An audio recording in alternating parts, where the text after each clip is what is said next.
大家好，欢迎收看这期的公子视频，我是公子沈。之前我就讲过，中国的翻墙越来越难，这是因为整个大趋势的变化，中国走向闭关锁国，跟西方不断发生冲突。那在这种情况下，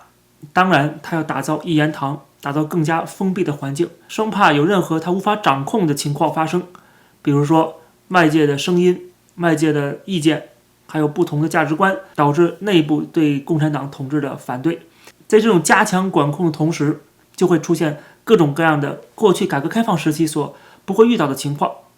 最近有一个中国的自由职业者，他就是因为在海外的网站接一些编程的任务，结果他因为非法翻墙遭到了抄家，还对他进行了罚款。虽然罚款金额不高，只有200块钱，但是居然将他这3年来的所有的收入全部没收，总计超过100万人民币。我们来看一下到底怎么回事。他在网上发帖求助，他说为境外公司工作，访问国际互联网，被河北承德双桥公安处罚了105万8千元。说国庆之后他会在当地提起行政诉讼，欢迎大家看庭审直播，如果有律师愿意代理，也请联系我，谢谢。他在网上感谢广大网友的支持和关心，他讲述了一下大概的过程，说2022年的9月，当地公安部门找到我，他们认为一个发布了大量叉叉叉叉言论的推特号属于我，这个叉叉叉叉意思就是涉及政治的言论。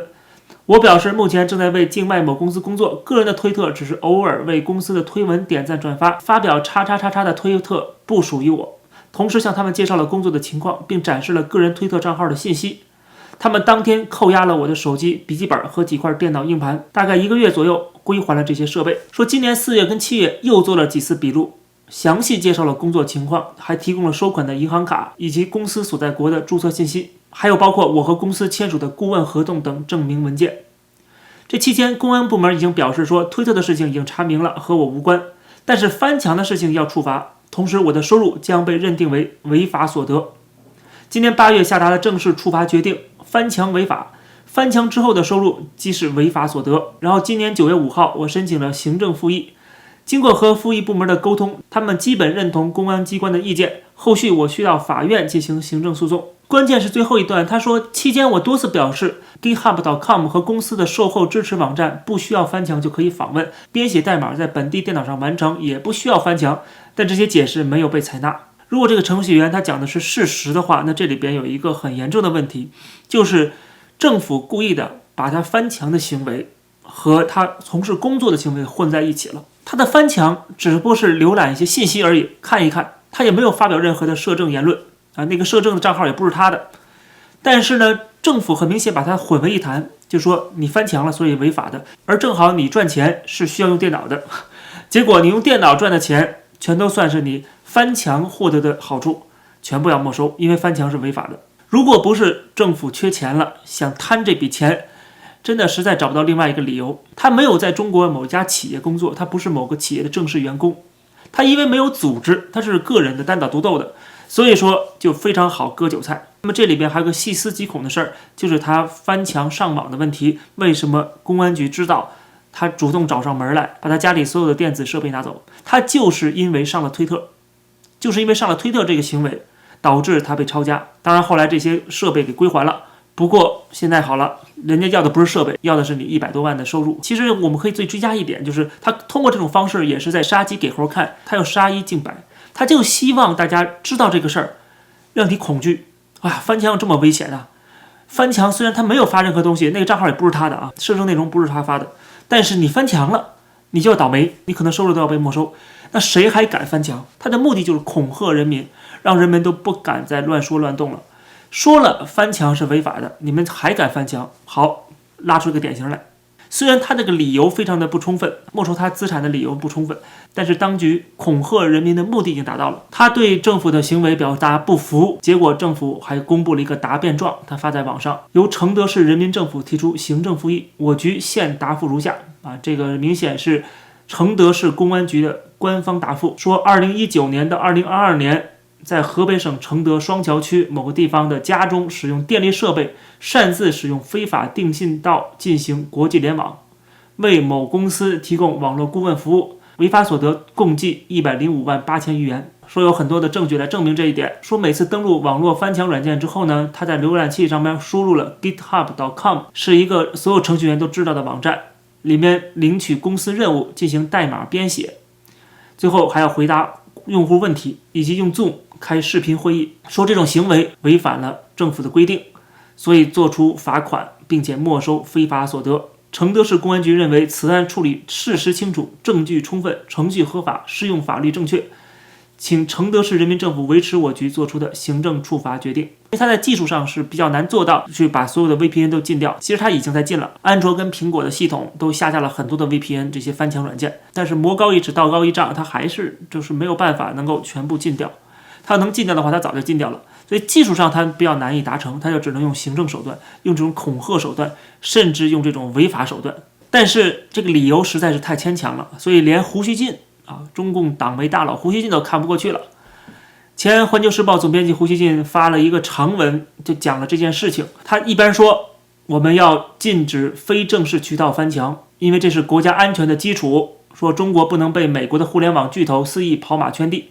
我们的社会不能被他们绑架，要捍卫本国互联网的独立自主。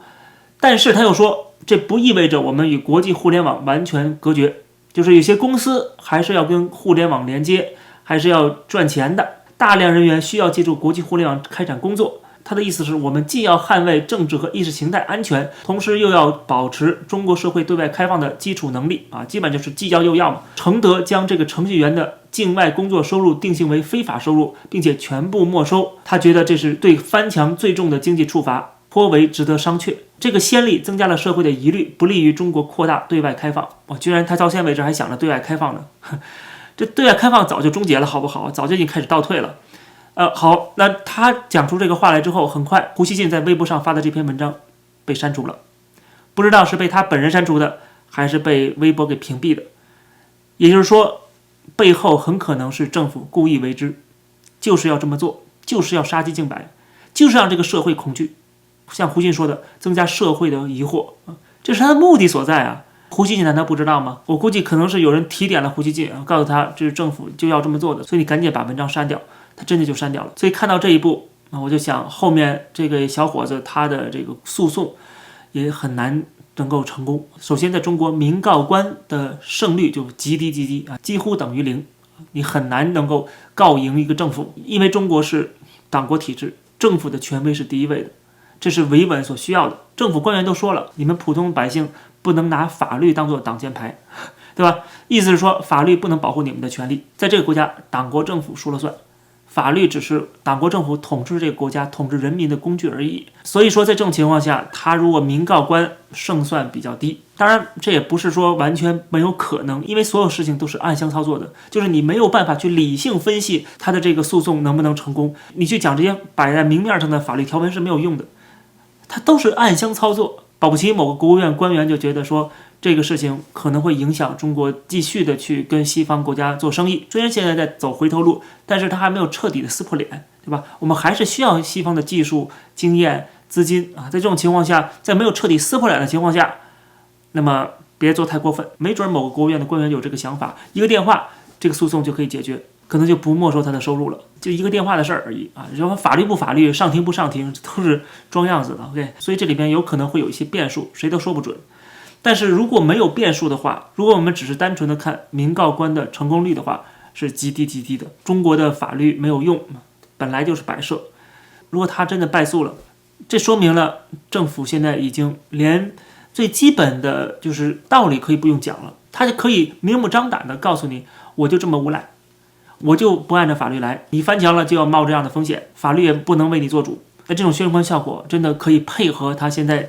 查禁这些 VPN 的做法。专制政府什么时候跟人民讲过道理，对吧？什么时候跟你讲过法律？这个男孩3年挣了100多万，也就是说每年的收入有30多万人民币，那真是算是不错了。就是你生活在河北承德的话，这个开销应该也不会很高，年薪30万，妥妥的中产阶级了。他完全有机会有能力润出国。那很可惜每个人的情况不太一样，有的人可能是因为习惯，